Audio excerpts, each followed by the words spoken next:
now. It's saying I can end broadcast, although I'm not seeing the live Yeah, viewers. no, I've got it. It's showing right. me the We got we a got a reaction. reaction. So somebody's obviously watching us try to right. figure life out. You know what? It's a Halloween edition of Ask a Property Manager, so it's okay if we're a little rough off the get-go there.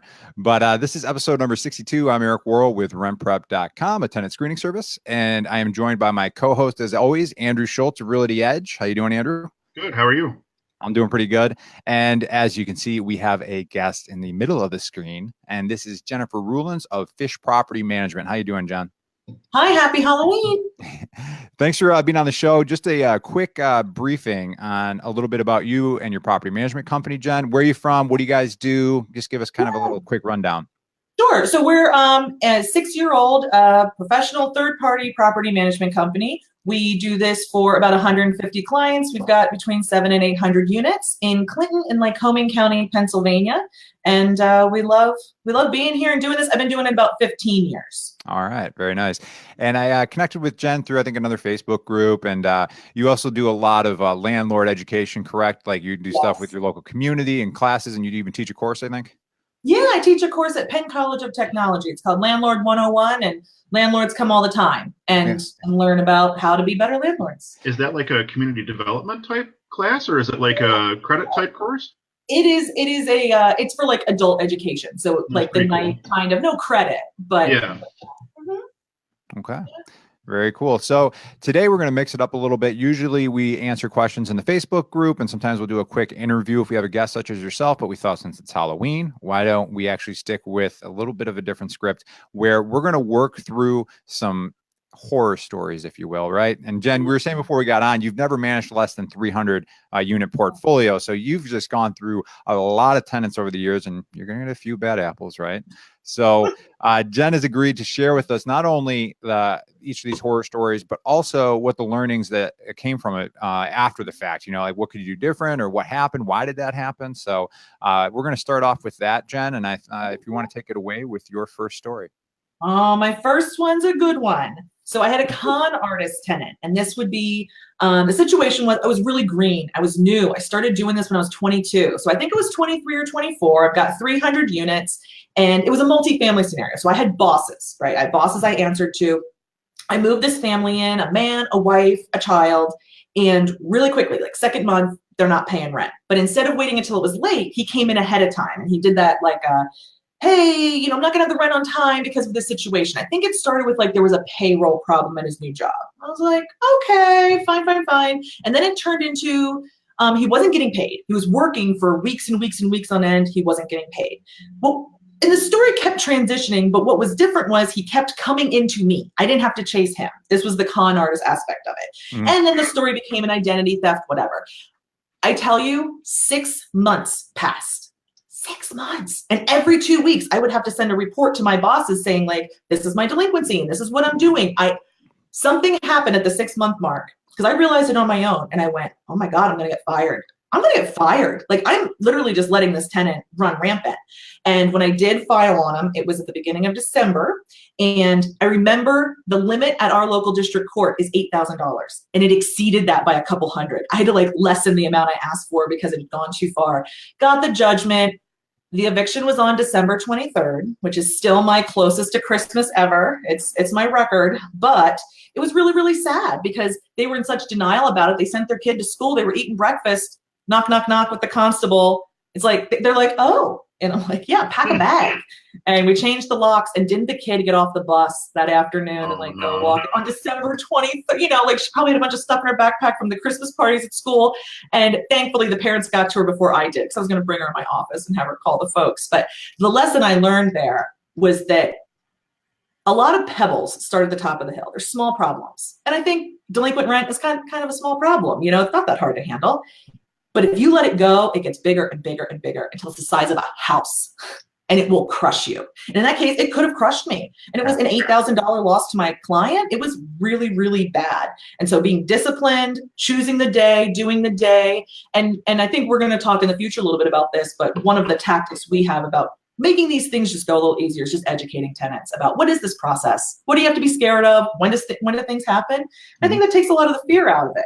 So definitely, if I ever think about not doing something for some reason, I reflect on that tenant from the very beginning of my career. It was funny. The last time I saw him, I was at a new community, and the leasing agent, I was the manager, the leasing agent had him and his wife on a golf cart. They were touring. And I like ran into him in the parking lot. Like I came back in and I looked, and I remember I met their eyes and just go, they did not expect to see me. I was like, you don't even need to bother here.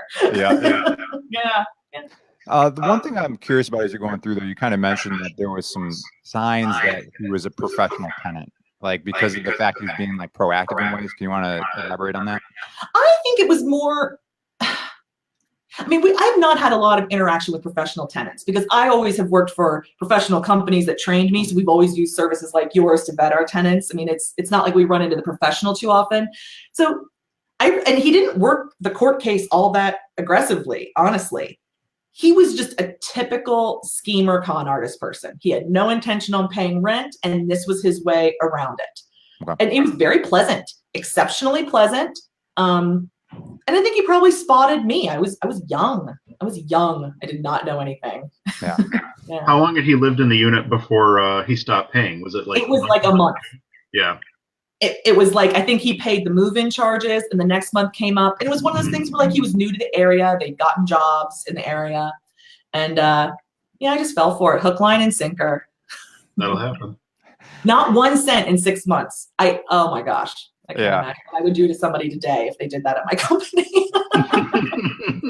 Well, we see that in the Facebook group too, where people are like, hey, what should I do? This person's 4 months behind on rent. And then like comment after comment is like, start the eviction process, You need to stop, like you said, it was a pebble that first month, and now you got a boulder rolling down the hill. Yeah, I literally need a text shortcut on my cell phone, start the eviction process. That's how often we end up typing that in that group. It's crazy. Yeah.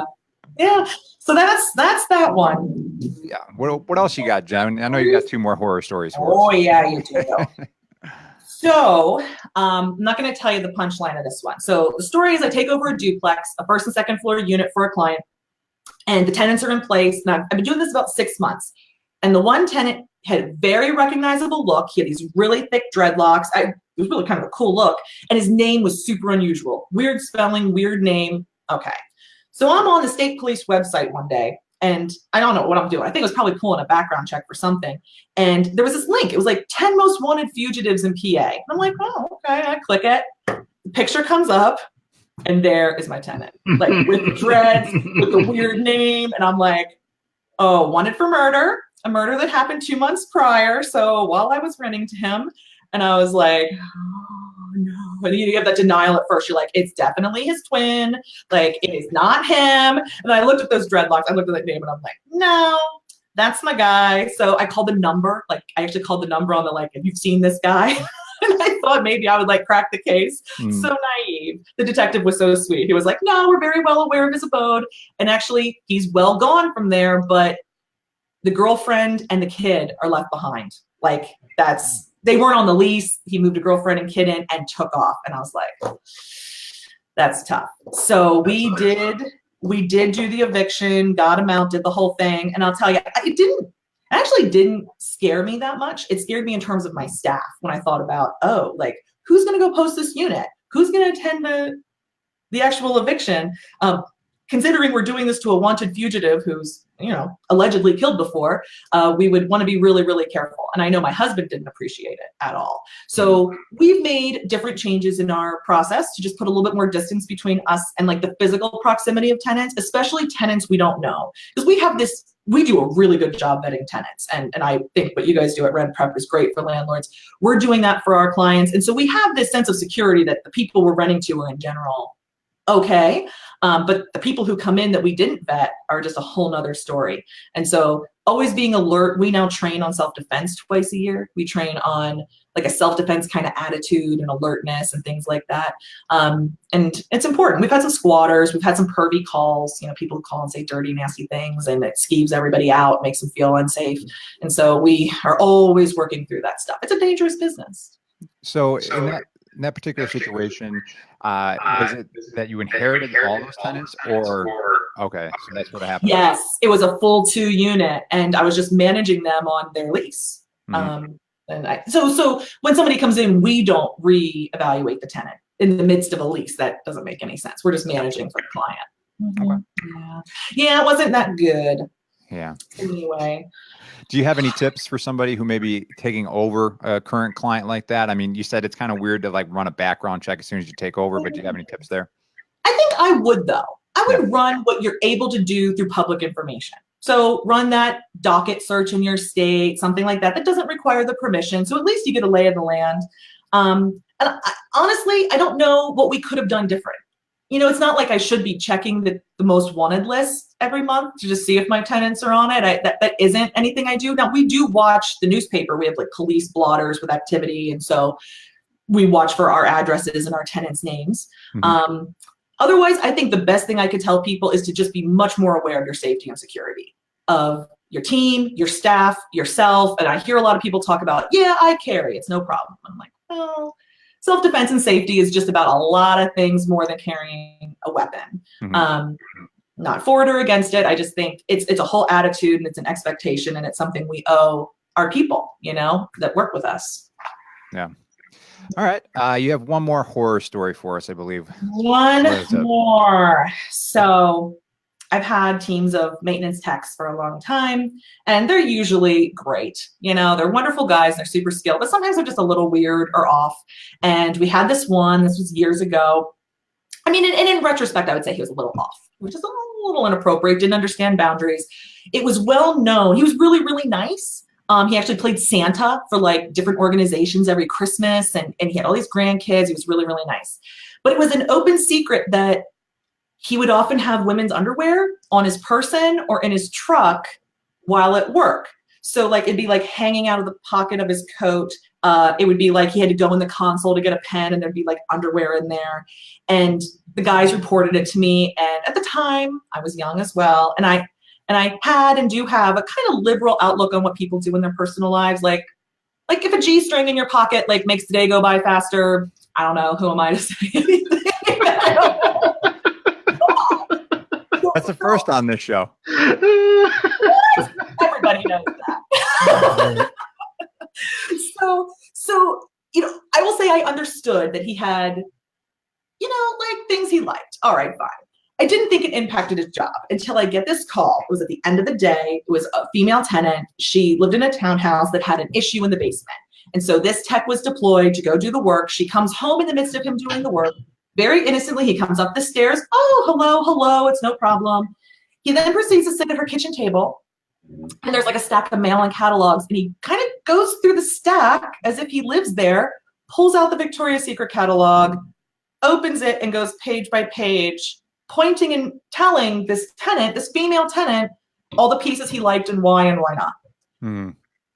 I mean, and then she got him out of the house and she called me. So before he was even back to the shop, I knew what had happened. And of course, this was an immediate termination. It was just extremely egregious. The lesson I learned there was like, maybe when the lacy thongs are hanging out of the coat pocket, we address that then swiftly and talk about boundaries. The other thing is you need to know HUD is hell-bent on sexual harassment right now. And rightfully so. It's a huge problem in our culture, in our country. But they're really looking at the landlord-tenant relationships and staffs and making sure that where there's inappropriate things going on, they're encouraging tenants to report it. So we're training our techs all the time on, you know, of course, boundaries and propriety, but also just being in people's homes and how inappropriate people are. We actually train our techs what to do if there's somebody nude or sexually inappropriate in the property when they're in there working. I don't know, raise your hand if anybody ever was in a house with a nude person. Just us? Oh, that's so funny. I mean, if you've ever been in a house to do a visit, an inspection, a maintenance, if you do that with any kind of regularity, you're going to see things you just wouldn't believe. And that's something we train for, to make sure that the guys aren't caught in a moment where they go, well, I need to do my job. And instead they just kind of make it worse. That we empower them to know you can just leave. You don't have to say one thing. You just leave, close the door behind you and come back. It's not a big deal. You know, we'll deal with it. Yeah. So those are my horror stories. I love it. I love the fact that you're willing to share them too, because you're like, oh, like this was, you know, I was 23 and I learned from it, and you can see like the progression, and that's how you learn and get better at anything you do, right? So yeah. You start off at 23, and then before you know it, you're seasoned and bitter, and Yeah. that's what property management does to you. Oh, all the rough edges were off by 25. Yeah. Yeah, I started as a landlord at 23, and I didn't know you needed a lease. I just thought you just kind of shook somebody's hand and they live with you. That's the guy that lives downstairs and gives me a check each month. That's great. Yeah. No, I love. It's my favorite thing to do is tell these wacky stories because otherwise this job is just hard and difficult and weird. You got to take the good where it is, and it's in the stories. I'm a good cocktail party guest. I love it. All right. We do have 2 questions from the RentPrep for Landlords Facebook group that I'm going to ask both of you guys. So the first one, we were just kind of talking about a lease. What do you do? So we had a member of the Facebook group that said that she's moved. She had just a paper copy of the lease and she's lost the lease. What would you guys recommend in this situation? This was the landlord lost the copy of the lease? Yes. That's a tricky one. I was going to let Drew go first if he has something. I'm just trying to figure out what approach I would take on it. I don't know as though I necessarily want to go back to the tenant and say, hey, I lost your lease. Right. Boy, that's a tough one because the first thing we do when we bring a lease in is scan a digital copy of it so that we don't have this problem. Right. What would you do? It's not unusual, though. Don't your clients come to you and go, I don't have the lease. I lost it. Yeah, you know what? We do wind up with a lot of situations where, like, if we take over a property, we don't wind up getting leases or something like that. At that point, we'll say to the tenant, look, we don't have a copy of your lease. If you have a copy, please provide it to us. More often than not, we basically wind up treating them as a month-to-month tenancy at that point because we simply don't have a lease. So we just basically treat them as a month-to-month tenant. My best advice would be to attempt to secure a new lease. And depending on the situation, it might be just a straight renewal, like, hey, tenant, great news, not raising your rent for the next year. Your period's coming up. Let's do that. Or you could say, well, in this case, the landlord moved. You could go, well, my home address changed and my attorney said I need to get this signed. And so it's the same lease with just my home address changed. Nothing's changed. Just we need to sign that. I think you can make up a reason like that. Yeah, you could probably get by with something like that. Yeah, that's a good idea. I like it.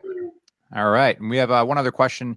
Somebody was commenting that they have a really needy tenant and they were kind of saying they want to get rid of them, but people were commenting back and forth saying you can't just get rid of someone for being needy when they have a lease. How do you guys handle a situation when you have, obviously a very needy tenant? Andrew, I'll let you go first and then we'll move to Jen. I would probably just go from the standpoint of document everything. If a tenant's really becoming needy, if they're requesting unnecessary maintenance items and things like that, hopefully you have something in your lease that allows you to charge back to a tenant for nuisance type maintenance calls and things like that. That would probably be the approach I would take. And you might just have to bite the bullet and bear down on this one for the lease term. And then, either don't renew them or renew them at a rent rate that's going to make you sufficiently happy to deal with their neediness. One of the two. Okay. There you go. Yeah. Do you have anything to add? That's a real matter-of-fact approach. I'll be the touchy-feely one. I'll say... Yeah, I'm a very matter-of-fact person. I am too, I'll attest to that. I'll say that the neediness is going to probably be based in fear and anxiety or like a loneliness or attention-seeking behavior. And this is excluding like mental illness, right? I mean, like let's put that to the side. But if it's about fear and anxiety, it probably has to do with like bad landlord experiences in the past. So they're being needy with you in terms of asking you questions and asking for things because they want to know. They're kind of like a kid testing you. Like, are you going to be there when I need you? Are you going to take care of this for me? So when that happens, I like to just it's like a boundary setting meeting. And I'll do a review of like, okay, tenant, this has happened because they love the attention. They'll come to the meeting. Oh, we'll have that meeting. So you just kind of matter-of-factly outline the things that have happened. You go, well, of the 10 things that you've kind of provoked action on in the last 3 months, these 3 are legitimate. And as you can see, I performed my duty in a timely way. I didn't neglect you in any way. These other 7, though, this is going to be beyond the scope of our agreement, always coming back to the lease. And if this continues, it would jeopardize any future renewals. That's a good tactic, yeah. I mean, you do have the lease for the term you have the lease. You have it. So you got to kind of work it until it's over. Very cool. I like it. Well, we just stuck with just the 2 questions today since we're going over some of the horror stories as well. Before we close out in this episode, Jen, tell us a little bit more about your property management company. You guys are in Williamsport, PA, correct? We have 2 offices, Williamsport, PA and Lock Haven, PA.